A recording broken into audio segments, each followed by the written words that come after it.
ঈদ মোবারক। আমার সকল সম্মানিত অনার, আমার বন্ধু, প্রতিবেশী, আত্মীয় স্বজন, শুভাকাঙ্ক্ষী, পরিচিত জন এবং কাজের জায়গার সকল সহকর্মী সবার জন্য পবিত্র ঈদ উল ফিতরের শুভেচ্ছা।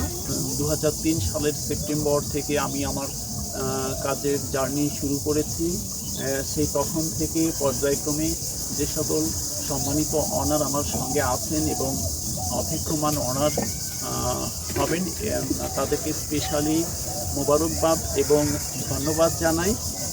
স্পেশালি ধন্যবাদ দিতে চাই আমার কাজের জায়গার সম্মানিত অনার যারা বিভিন্ন পর্যায়ে আছেন, বিশেষ করে আমার ডক্টরস অনার বিভিন্ন সময়ে আমাকে বিভিন্ন স্বাস্থ্যগত বিষয়ে পরামর্শ দিয়ে থাকেন। শুধু আমাকেই নয়, আমার পরিবারবর্গকেও বিভিন্নভাবে স্বাস্থ্যগত পরামর্শ দিয়ে থাকেন। আমার পাশাপাশি আমার সেই সকল সম্মানিত অনার সাধারণ মানুষ, অতি দরিদ্র এবং অসহায় মানুষদেরকেও সহযোগিতা করে থাকেন।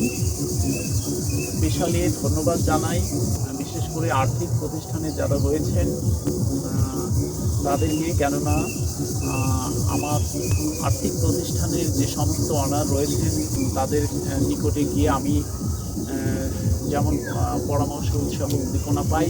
স্পেশালি ধন্যবাদ তাদেরকে। স্পেশালি ধন্যবাদ জানাই আমার সম্মানিত অনার যারা প্রশাসনের বিভিন্ন পর্যায়ে রয়েছেন। পাশাপাশি বিগত সময়ে যারা পরপারে চলে গেছেন তাদের আত্মার মাগফিরাত কামনা করছি। সেখানে রয়েছেন আমার পরিবারের সদস্যবর্গ, প্রতিবেশী।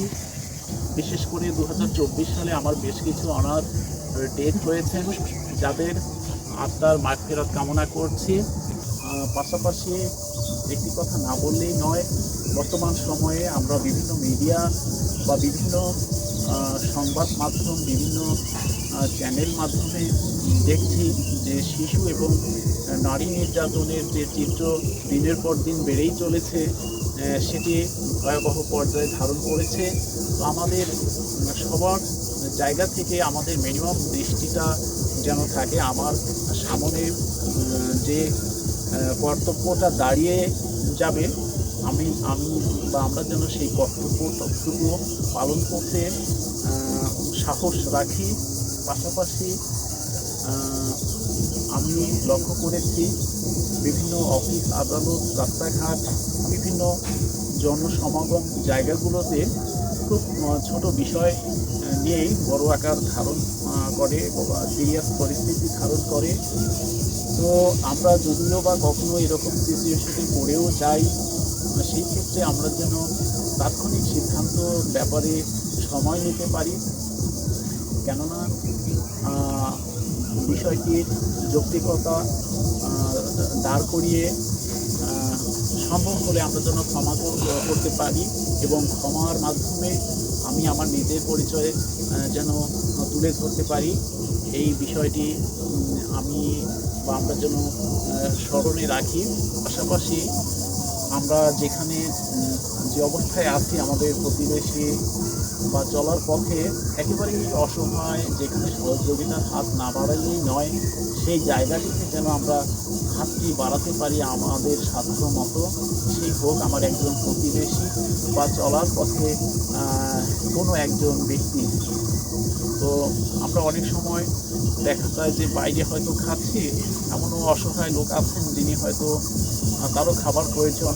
তো মিনিমামভাবেও আমরা যদি তাকে দুপুরে একবার খাওয়াতে পারি, তাহলে সেই জায়গাটিও একটি মহান কাজের জায়গা আমি মনে করি। এই বিষয়গুলো আমরা যদি স্মরণে রাখি, অসহায় মানুষের জন্য তার চলার পথটা মসৃণ হবে।